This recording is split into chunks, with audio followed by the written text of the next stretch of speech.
მაჟორიტარი დეპუტატობის კანდიდატმა რამაზ ნიკოლაიშვილმა ოზურგეთის თხილის საექსპორტო კომპანია დაათვალიერა და იქ დასაქმებულ ადგილობრივებს შეხვდა.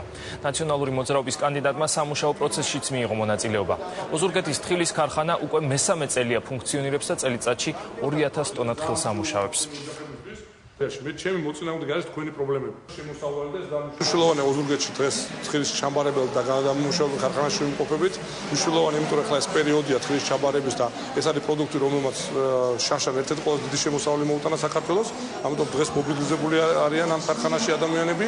მნიშვნელოვანია იმითაც, რომ ეს ქარხანა ქმნის 200 სამუშაო ადგილს და 200 ადამიანს გამომდინარე ამ დატვირთვიდან სერიოზული შემოსავალი აქვს წლის განმავლობაში. ახსნის დღიდან მუშაობ. ძალიან კმაყოფილები ვართ.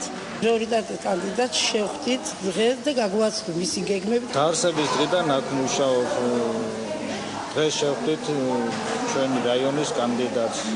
ბატონს აქვს თავისი გეგმები და ჩვენ კმაყოფილი ვართ მისი შეხვედრით.